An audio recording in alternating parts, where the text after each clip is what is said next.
Good morning, everyone. I'm very glad to have this presentation here, and I'm especially happy that it happens right now because in the keynote discussion, there were some topics that are going to overlap with what I'm discussing right now. So, the aim of my presentation is to analyze how Lingua Ignota, using the Christian rhetoric, creates her feminist performance as she represents the voice of women struggling with domestic violence. I shall examine her linguistic voice, paying attention to the lyrical factors, as well as her bodily voice through the analysis of her live performances that I shall research in terms of the cathartic religious rituals. But first, let me give you a short introduction to her bio. So the real name of the artist is Kristen Hayter, and she was born in the US West Coast, and now she's living in the East Coast. And she was raised in a Catholic family, and she was strongly connected to the church community, singing as a cantor in a church. She received a classical musical training as well. And she started her musical activity in 2017. And her music drives from, the influences are from various fields, metal, classical, noise, ambient, electronic music as well. And the domestic violence is a leitmotif of her work for a very long time. She described her songs as survivor anthems because she had to deal with the history of domestic violence herself. But before the analysis of her works, let me introduce you the two very important women that remain crucial points of reference for her. And the first one is Hildegard of Bingen. She was living in 11th and 12th century, and she was a non-mystic, visionary, healer, painter, composer, and eventually she became a saint of the Catholic Church. And she created what she called a Lingua Ignota, which is a Latin for the unknown language. And that was the language she used to write down her revelations, because she claimed that since being 3 years old, she had seen God and heard His voice. She wrote a lot of treatises where she relied heavily on biblical rhetorics. And she was also a very, we might say, even a feminist figure in a medieval Catholic church. She was asking for a greater role of women in the church. And what's very important here is that she was convinced that the work of the artist, her work, is a way to convey God's message. And the second woman I want to briefly discuss is Elaine Wardness. She was an American sex worker. She lived in Florida, and she was a serial killer as well. She killed 7 men. Claiming that she did it in self-defense.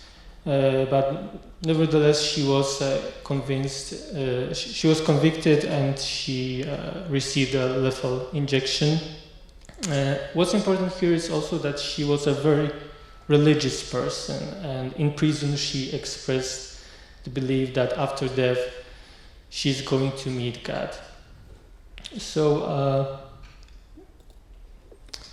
coming to the work of Lingua Ignota, she released 4 studio albums so far. The first one was Let the Evil of His Own Lips Cover Him, then All Bitches Die, Caligula, and the last one so far, Sinner Get Ready. So I will now analyze the songs mainly from the first 3 albums, trying to point out the most important and recurring themes. So, and first I will focus on the lyrical analysis.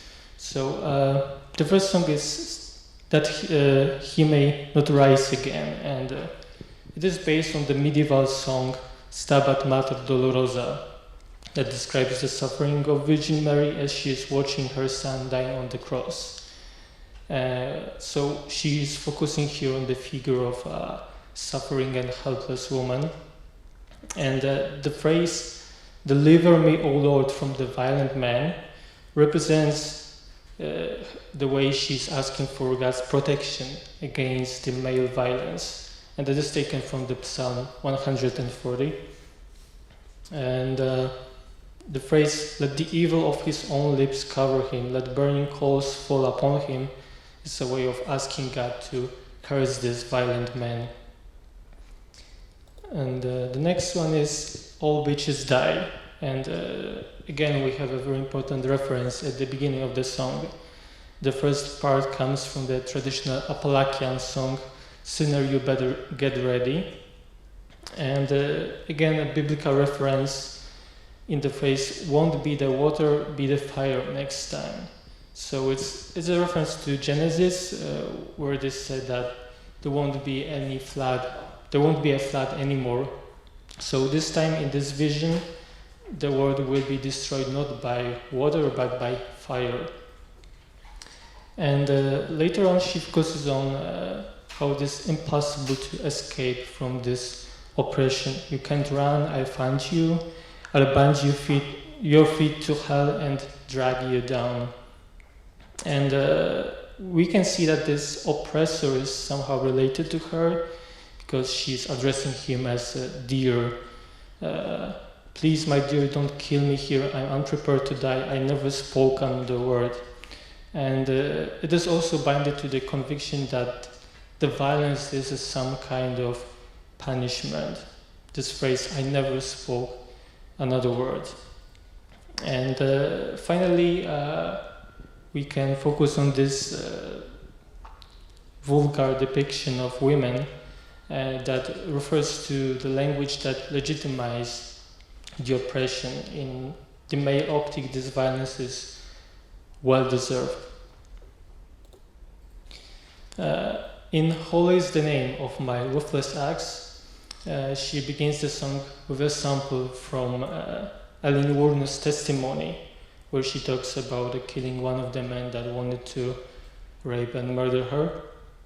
And we can take a look on this sacralization or glorification of the violent tool of the violence itself.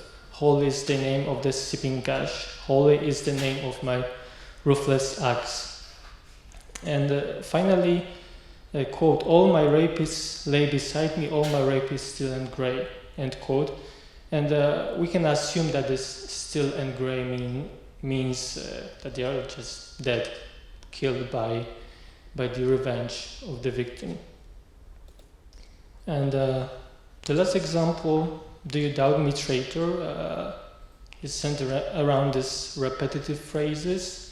And we can wonder, who is this traitor? We might read it as a reference to the story of St. Peter betraying Jesus. Because it was St. Peter who this phrase, "Get behind me, Satan," was directed upon. And it expresses the feelings of loneliness and betrayal. And this biblical phrase I just mentioned is paraphrased here. Instead of "get behind me, Satan," we have "get beside me, Satan." So it may suggest the act of devoting one's soul to Satan, because later on she's also saying, "Satan, fortify me." And trying to summarize the first part of the presentation, we can see some occurring themes that recur throughout this stage of her career and her lyrics. First of all, the language of the lyrics is very performative. There's a lot of rhetoric figures here. There's a strong use of repetitiveness, and it's a way to construct a very specific language to express the pain the victim is receiving. And there's also very visible biblical poetics here. There are a lot of citations and paraphrases from the Bible. And a convention of psalm or a prayer is also heavily used by her. But what's interesting here is that she's trying to break down decorum. She juxtaposed this noble biblical rhetoric with the linguistic violence and vulgarity. And it also refers to a polyphonic approach, because she's mixing very different perspectives, the perspective of the victim and the perspective of the abuser as well. And these shifts between them are very fluid, and sometimes they even occur within one song, and it's hard to say whose voice we're listening to right now. And there's also very strong intertextuality. She's including a lot of samples, pieces from different songs or pieces of music, and it is all the way to voice the victim and her experience. And a woman's violence is some kind of the act of a revenge against the male oppressor. Yeah, and here on the right side of the slide you can see the quotes from the artist herself discussing this and her approach to writing as well. So first of all, I'd like to ground this approach of the artist in the context of feminist research. And Nancy K. Miller was a feminist scholar that took a mythological story to describe various models of feminine writing. And I guess that probably you all know the story of Arachne. Her tapestry was a representation of a masculine violence directed upon women, and her punishment for presenting that kind of tapestry was transforming her into a spider. So her head was reduced and her body became bigger. So she was, as Nancy Miller puts it, she was creating with her own secretions. And thus she was separated from the representation itself. And this idea of creating with one's body was somehow degrading. But what's important for Miller is also that female works need to be subversive. That also very strongly relates to the approach of Lingua Ignota herself. But the problem with archaeology as a concept is its reluctance towards a body as a subject of artistic expression. So I wanted to combine this perspective with the theory of soma aesthetics developed by Richard Schusterman. So for Schusterman, soma aesthetics is interested in, quote, the body as a locus of sensory aesthetic appreciation and creative self-fashioning, and end quote. And he highlights the fact that a body needs to be considered in its duality as a subject and object at once, and all kinds of emotions and experiences needs to be experienced somatically to be experienced at all. Thomas Chodash is another scholar that focuses on the importance of bodily experiences, and again he's highlighting the fact that body is not an object to man but a part of their subjectivity that is co-responsible for their perception. And following Maurice Merleau-Ponty, he points out that the other person is perceived by us as the other I. They are not only the usual phenomenon, but they appropriate the other phenomena and include it as a part of their own experience. So coming to the other more performative aspect of Lingua Ignota's work, Again, I'd like to refer to Thomas Czodasz and his research on the religious practices in the charismatic movement of the Catholic Church. He discovered that in his anthropological research that for people who participate in these rituals, it is often impossible to express the spiritual experiences linguistically. So there's a specific need for the language of emotions. And people that suffer trauma are especially vulnerable to a possession by some demon or evil entity. And as we know, referring to the personal history of Lingua Ignota, she's that kind of person, and that's going to be important in the later stage of this presentation. So there's a specific need for the biographic return necessary to deal with trauma.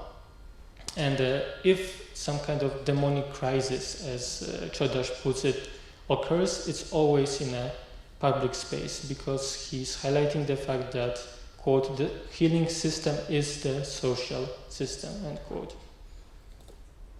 So right now I'd like to present you a part of her performance, and I want you to pay attention to the way how she uses a symbolic of light, as well as her relationship with the audience and the way she presents her body within this space.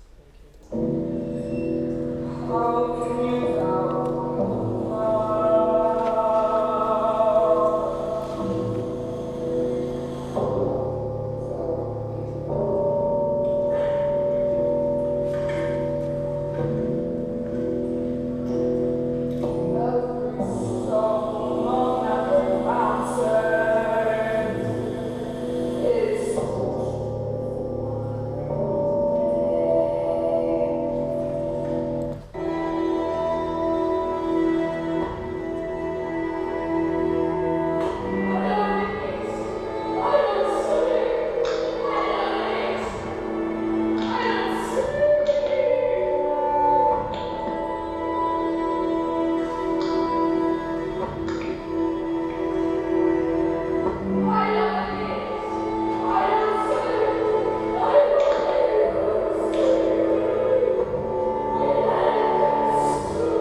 Okay, so first of all, I would like to pay attention to how she uses the Christian symbolic of light, juxtaposing it with darkness, using this lantern she carries, and we can read that as some kind of reference to the Lucifer, because we know that he's the one who carries the light. That's what his name means. And the audience here and the artist create this specific ritual or spiritual community, and within this community the exorcism of the performance may occur, because that is the way she was describing her performances, as a kind of exorcism she is performing on herself. And what's also very important here is the violent character of the performance itself, the autoaggression of the performer.